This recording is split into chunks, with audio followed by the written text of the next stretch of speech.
हजारों फरियाद कर रहे हैं लेकिन किस पर नजर नहीं है। हम महबूब हैं आईने में ऐसे कि इनको खबर नहीं है।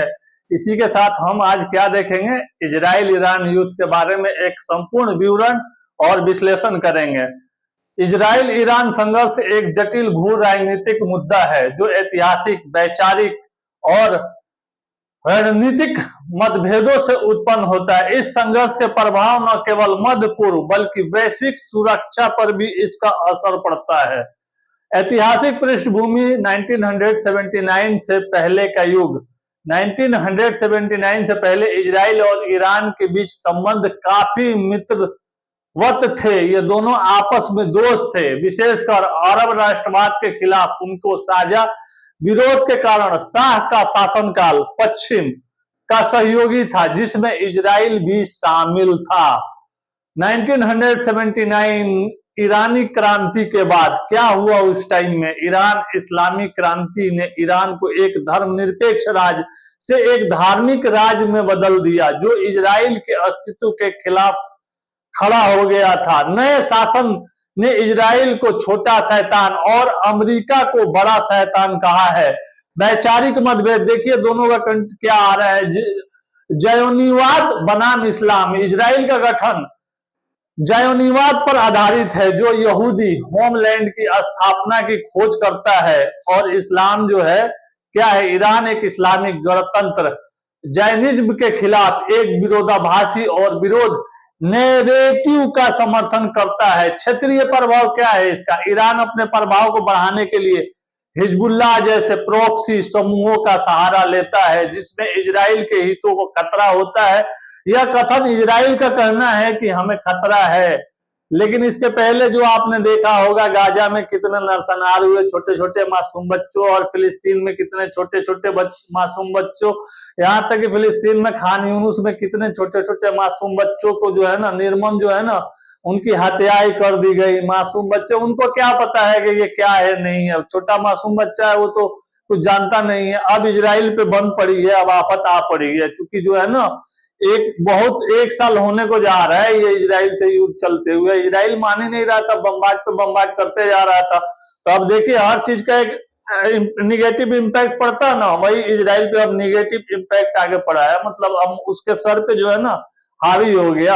अब देखिए आगे क्या देखेंगे, इसका रणनीतिक आयाम, न्यूक्लियर कार्यक्रम। ईरान एक न्यूक्लियर कार्यक्रम इजराइल के लिए सबसे बड़ा ये खतरा माना जा रहा है। ये इजराइल कह रहा है। इजराइल ने ईरान की न्यूक्लियर सुविधाओं को नष्ट करने के लिए कई ऑपरेशन किए, जिनमें साइबर हमलों से जो है ना लक्षित करके ये हत्या जो है ना, ये शामिल था। जैसे वो आपने हॉकी टॉकी का देखा होगा ये चीज। सैन्य संघर्ष। इजराइल ने सीरिया में ईरानी लक्ष्यों पर कई हवाई हमले किए, ताकि हिजबुल्लाह को उन्नत हथियारों का हस्तांतरण रोका जा सके। जो उधर से हथियार आ रहे थे यहाँ हिजबुल्लाह के पास, वो कहना था कि रसिया हमको हथियार दे रहा है। तो इसलिए अब जब ईरान जो है ना यूरेनियम से संवर्धन से, जब है ना यूरेनियम 235, ये यूरेनियम 235 क्या है? एकमात्र ऐसा समस्थानिक है जो विखंडन से गुजरता है। यूरेनियम 235, इसमें एक आइसोटोप होता है, एक आइसोबार होता है। आप लोगों ने पढ़ा होगा, एक न्यूक्लियर फिजन होता है, न्यूक्लियर फिशन, नेविगेशन लाइन और नाभिकीय विखंडन, इसको हिंदी में बोलते हैं। तो आइए इसके बारे में थोड़ा सा मैं बता दूं, क्या ये रेडियो एक्टिव एलिमेंट है। जैसे ये दिल्ली यूनिवर्सिटी में भी एक बार जो है ना जमीन के अंदर से इसका रिसाव होने लगा था, काफी हंगामा हुआ था। फिर इसमें काफी साइंटिस्ट वगैरह आए, फिर ये जो जाके मामला सही हो गया। तो इसको देखते हैं क्या ये विखंडन से गुजरता है। इसका मतलब क्या है? ये न्यूट्रॉन के प्रभाव वे विखंडित हो सकता है। व्याख्या, जब न्यूट्रॉन किसी परमाणु के नाभिक से टकराता है तो नाभिक टूट जाता है और इसे विखंडन कहा जाता है। विखंडन से विकिरण और भारी मात्रा में उष्मा उत्पन्न होती है। द्वितीय विश्व युद्ध का आप लोग जानते होंगे हिरोशिमा के बारे में। जापान, आइए देख लेते हैं थोड़ा सा। हिरोशिमा जापान का संपूर्ण विनाश 6 अगस्त 1945 के प्रथम परमाणु बम गिराए जाने के बाद हिरोशिमा जापान का एक संपूर्ण जो है ना एटम बम ने जो था ना विनाश कर दिया हुआ था। विनाश हुआ था कब? 1945 में, 6 अगस्त 1945, याद रखिएगा। हिरोशिमा पर गिराए गए परमाणु बम लगभग 64 किलोग्राम मतलब 140 पाउंड अत्यधिक समृद्ध यूरेनियम वाला था। ज्यादा समृद्ध वाला नहीं था, फिर भी था, मतलब एक लेवल जो होता है ना उस हिसाब से था ये, जिसमें लगभग 15 किलोटन रासायनिक विस्फोटक के बराबर ऊर्जा जारी हुई थी। अब देखिए इसमें क्या हो रहा है, जब रासायनिक उसमें जब डाला जा रहा है ना, तो इसमें क्या हो रहा है, ये जो पॉइजन वाला केमिकल है ना, जैसे एंथ्रेक्स का पाउडर हो गया, उस तरह के जो है ना ये चीज डाल दिया जा रहा है उसमें। अब जब वहां पे गिर रहा है तो हवा जहरीली हो जा रही है पूरी। जो अभी उनका जो ईरान के जो वहां विदेश मंत्री के, और आपको ये ईरान के और प्रेसिडेंट के जो वहां पे जो मृत्यु हुई, कैसे हुई, हवा में जहर फैल जाने के कारण हुई थी वहां पे। और कैसे, जैसे जो मारा ना, जैसे वहां पे जो मिसाइल मारा, तो मिसाइल मारने से नहीं हुआ, उसमें हवा में पूरी जहर फैल गई। उस मिसाइल के अंदर जो है ना जहर केमिकल वाला जो है ना, जहर वाला केमिकल डाल दिया गया था, और लेजर से मारा गया था। बाद में जो है ना केमिकल वाला जहर भी वहां छोड़ा गया था, ये चीज है। आइए आगे क्या देखते हैं, इसमें क्या देखेंगे। विस्फोट होने के बाद एक मजबूत आधार तरंग भारी मात्रा में गर्मी और घातक आयनीकरण विकिरण का उत्पादन किया है। विस्फोट से बनी संवहन धाराओं ने धूल और अन्य मलबे को हवा में खींच लिया था, जिससे मशरूम के आकार के बादल हो गए थे। छोटे छोटे जो है ना, छोटे छोटे बादल हो गए थे वहां पे जब बम गिरा, एटम बम जो है ना। देखिए यूरेनियम और प्लेटिनियम दोनों से जो है ना इसका इस्तेमाल करके बम बनाने में इस्तेमाल किया जाता है, इससे बम बनाया जाता है, समझ रहे हो आप लोग। इससे पहले कि वे बिजली और रेडियो आइसोटोप बनाने के लिए महत्वपूर्ण बन गए थे, जैसे डायनामाइट हो गया। आज तो बिल्डिंग उड़ा दी जा रही है डायनामाइट से, तो डायनामाइट का काम था जो है ना पहाड़ उड़ाना, पहाड़ खोदना, खुदाई के काम में आते थे, जहां जो चीज तोड़ने उड़ने के काम में किया जाता था।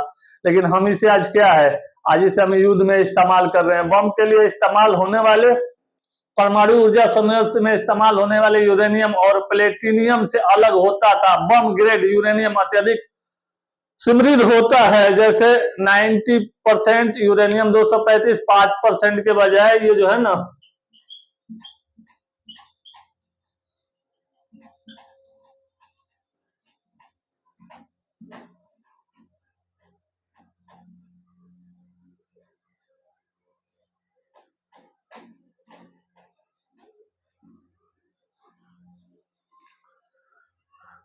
ये रिएक्टर ग्रेड में लगभग 60% के बजाय होता है। इसे विशेष रिएक्टरों में बनाया जाता है।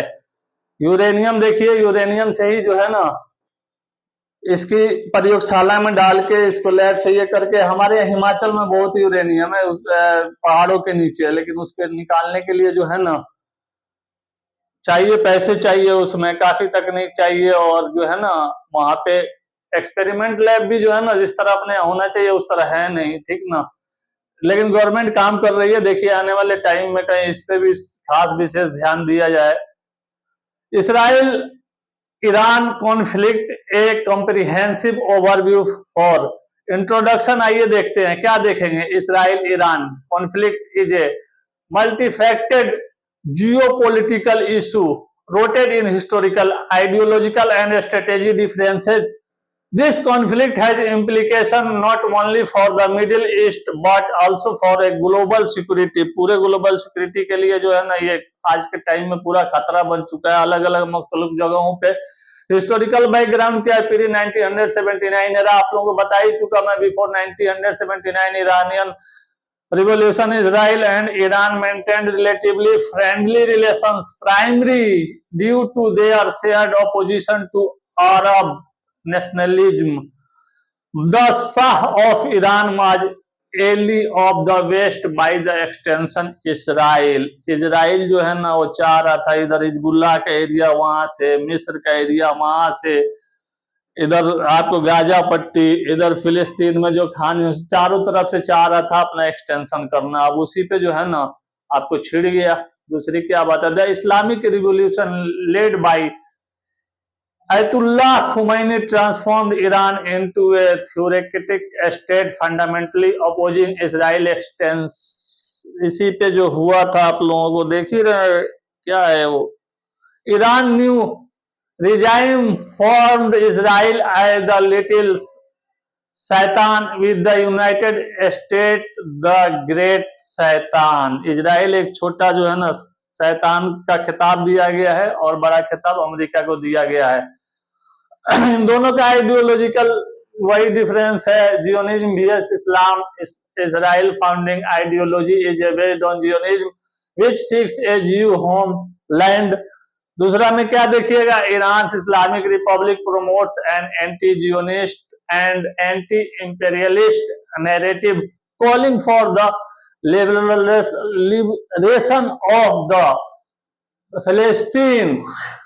रीजनल इन्फ्लुएंस क्या देखेंगे, Iran seeks to expand its influence in the Middle East through proxy groups like Hezbollah in Lebanon and various militias in Iraq for Syria and the opposing Iraqi interest।